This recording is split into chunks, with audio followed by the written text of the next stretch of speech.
Round my hometown, memories, prayers.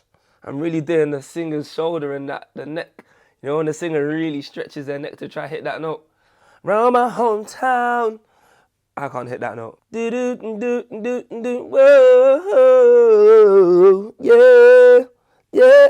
I can't hit those notes, man. I'm not a singer, I'm a presenter. Let me put this down. Yeah, Adele's Hometown Glory is one of my favorite Adele songs. In fact, I just love Adele. I say this all the time to the man them. Adele has bangers. Cause you see that hello rhythm that she's got? Banger. And then she's got, I set fire to the rain. Watch it pour when I look at your face. When I hurt and I cry and I skip. What? Adele is rude, boy. Are you mad? I don't want this to turn into an Adele tribute video, so I'm going to hold my horses for now. But what I will say, Hometown Glory, there's just something about that song that just hits a little bit differently. The song just hits differently. Because when it got released, all the rappers in the United Kingdom, and the producers too, decided to pitch up the vocals, add a basic rap beat to it, and give us tunes and freestyles that sounded like this. Who do you believe in? Allah. How do you praise him? Salah. And why do you stray him? Guala. The place that I'm from, I'm never part-time, I put it in full-time. I promise you, yeah, if you go on YouTube and you type in the words Hometown Glory rap, there is a vortex of these covers to one of Adele's finest ever songs. I'm telling you, the man them really do with Adele. Private people. But we had a real moment, didn't we, with the ocean and God and all sorts last summer. It was absolutely... No, we did, truly.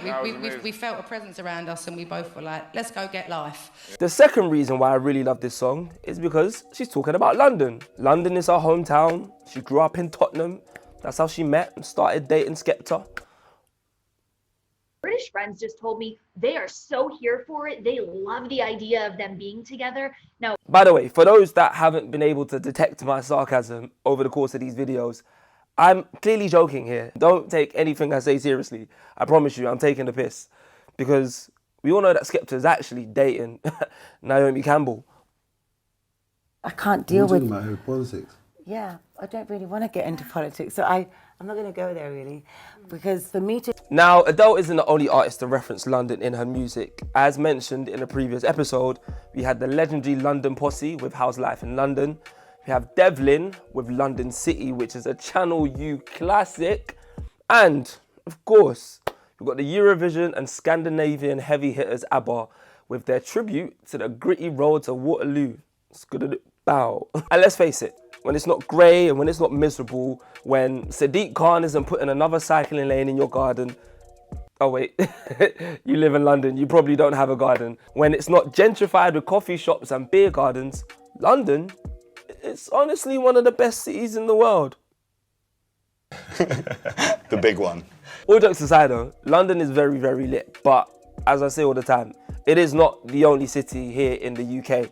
We Londoners are probably the most annoying and insufferable people in this country, because I say we, I'm a part of London, but I don't put myself in this category. But we as Londoners genuinely believe that the world revolves around us and we pay no mind to anything happening outside of the M25. It's kind of how Americans are to British rap. Like, they just don't really care about us and they don't really give us the time of day.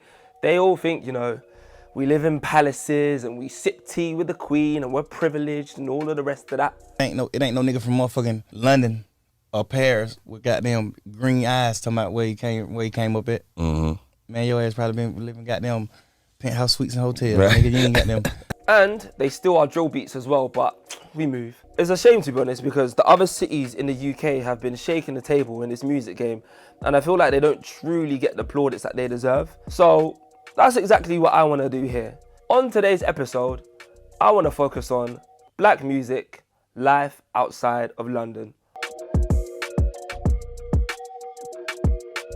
Alright, so these are the faces of black music outside of London. And as much as I'm joking, I'm kind of being semi-serious at the same time here. H is super likable and a very cool brother. Mike Skinner is most certainly a legend. RD loves Yoruba women, and Scouse trapping Trems, let's just yeah. Here's a video of Scouse trapping Trems, and I'll leave you to make of it what you will.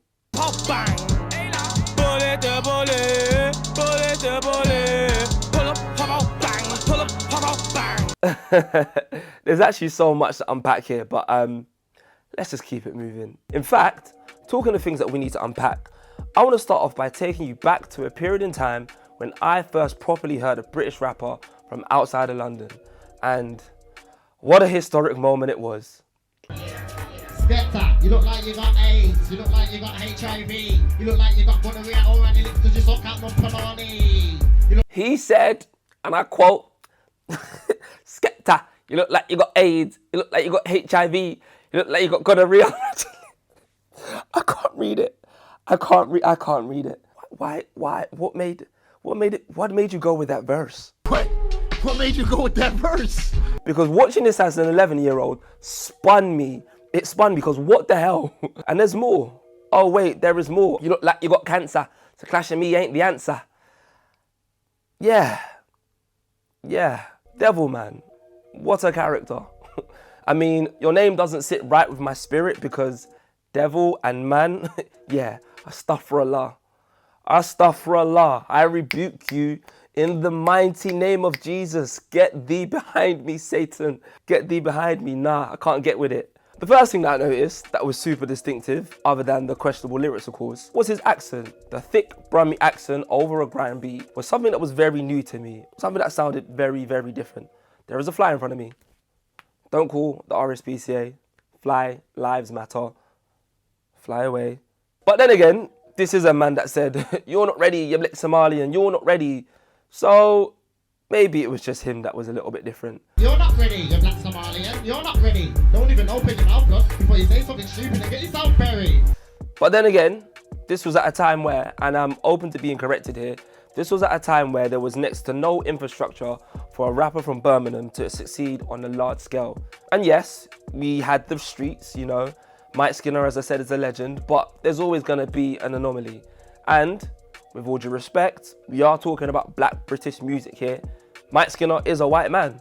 And I'm not saying that it made it easier for him, and he most certainly is a good rapper, but let's not ignore elements of privilege here, you know. Very much a palatable face for a black sound at the time. So for Devilman to even get the now cult status that he has, he had to tap into the London-centric Lord of the Mics in order to be accepted into the scene. And personally, I don't really like that.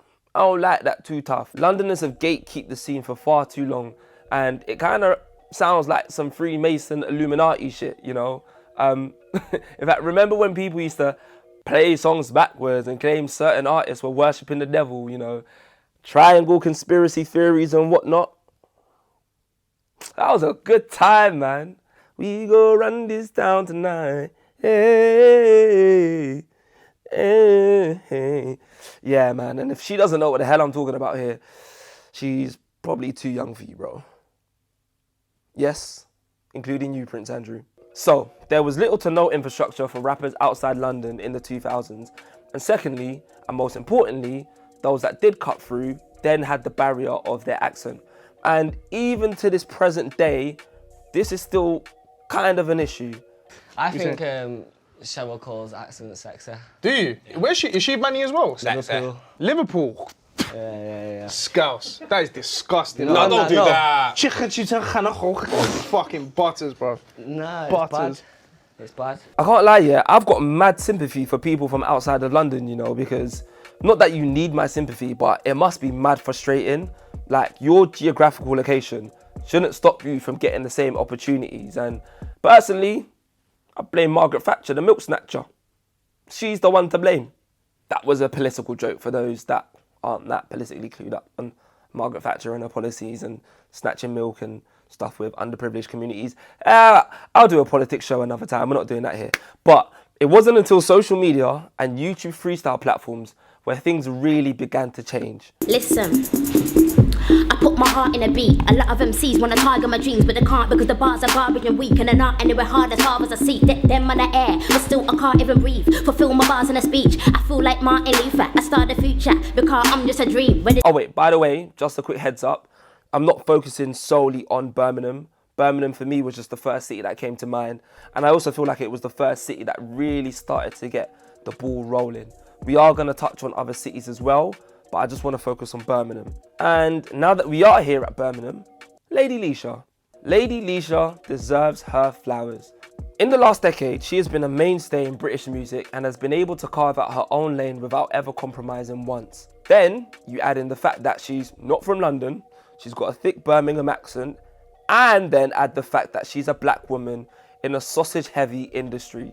And what we're not going to do here is we're not going to sit here and be naive to how the world treats our black women, you know. Time and time again, society and men try to police and gaslight our black women if they dare to show any passion about absolutely anything. She said it with so much confidence the first time, but if you keep going on and on, so we can't keep interrupting. I mean, if you want, you got to understand that you're dealing with an image of a 14-year-old child, and this child gonna be out there playing when your old ass and me gonna be in the grave. When she says something, we done told you what's happening. You deal with a little black kid, and let her be a kid. She done answered it with a lot of confidence.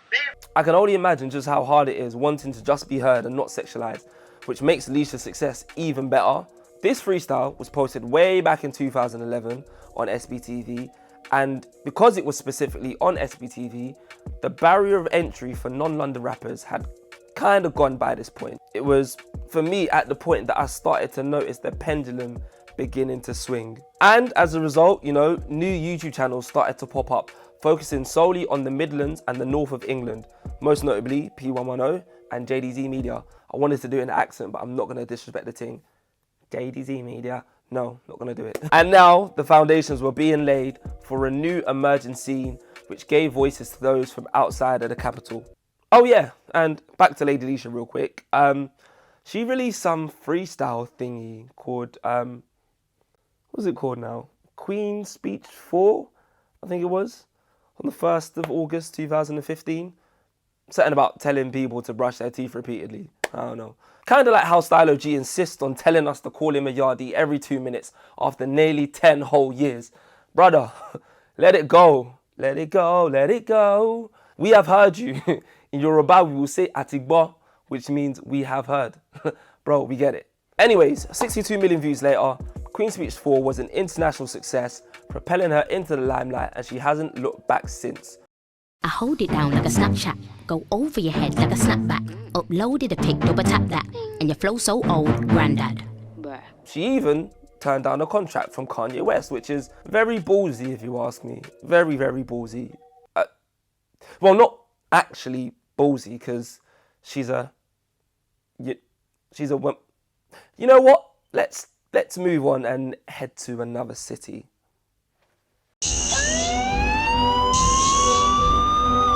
Yeah, this goes out to all of you dressed in black. Yeah, this is straight from Manchester.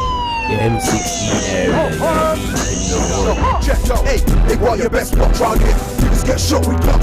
So, once again, just a mini recap. Londoners have white privilege when it comes to black music in the UK. I know that makes no sense, but it makes perfect sense at the same time. There was more chance of Piers Morgan going one day without thinking or tweeting about Meghan Markle than there was you becoming a successful rapper from outside of London. Ah, Megan. And then there's this, which is of no relevance to absolutely anything, but it constantly lives rent-free in my head. Me no inna nothing with triangle, done me like square and me like circle. Shakespeare could never. Shakespeare could never. And finally, Lady Leshurr, utilising social media and YouTube, proved that it was a real turning point for rappers outside of London. Now, there are a lot of black artists from outside London that are doing their thing. Mist, Trillery Banks, Georgia Smith, Parsaloo, J1, Millions, Lotto Boys, and my personal favourites, Young T and Bugzy, who are the waviest of guys amongst many, many others. And with these videos, I tried to go into as much detail as possible, but there simply isn't enough time to cover the entire scene. However, if I was to say the words to you, the king of the north, my bad, apologies. If I was to say the king of the north, some people will automatically think the Red Wedding, Rob Stark, Game of Thrones, blah, blah, blah. King of the North!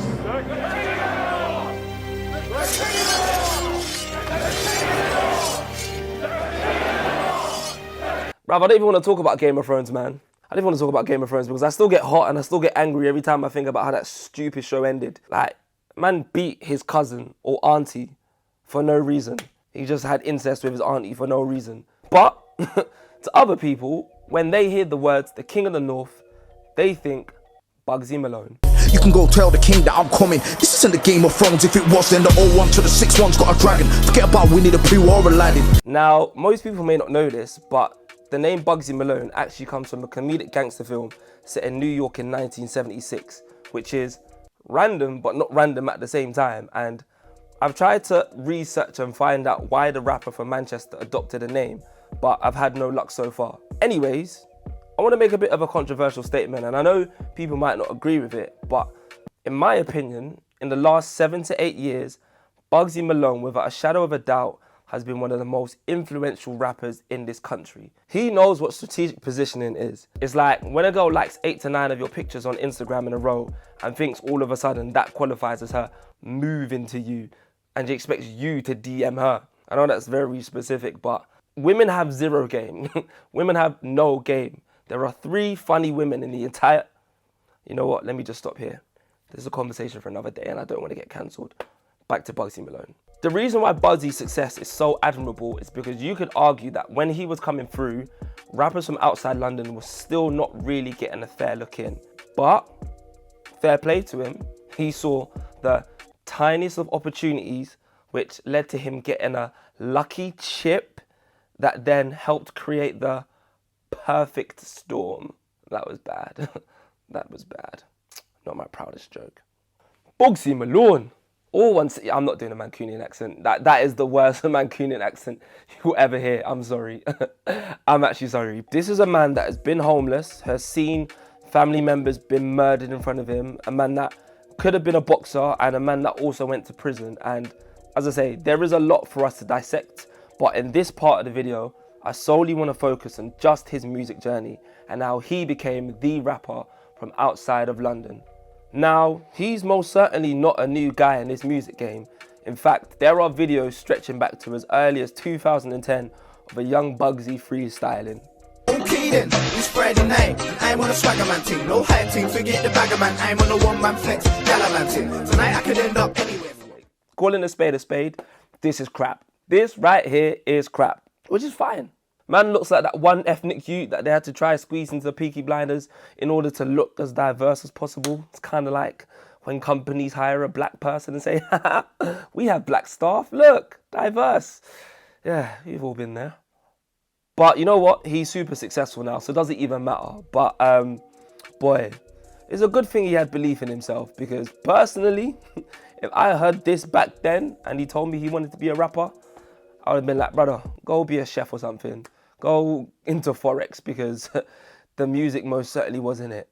It was not it. Anyways, I'm gonna skip a massive part of the Bugzy story and just go straight into the meat. Pause.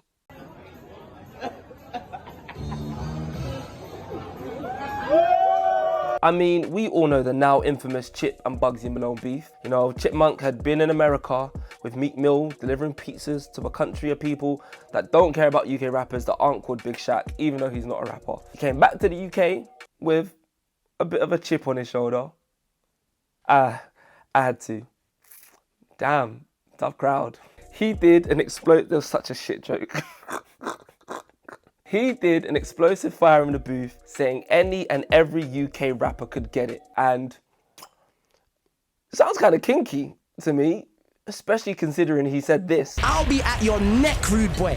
It's not a game.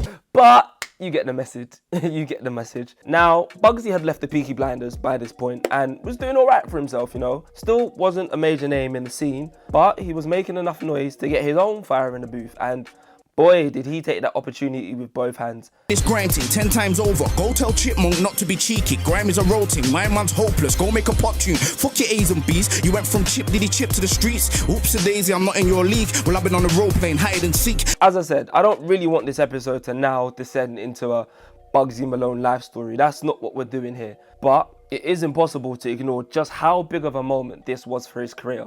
And now, when I think about it, it was actually mutually beneficial for both of their careers at the time, because Chip wanted to regain the credibility in the grime world, and Bugzy just wanted to put his name into the conversation. Some would even say it was a carefully orchestrated and marketed plan, and deep down inside, they were probably secretly the best of friends. So them a watch me, them a pre me, them a chat me.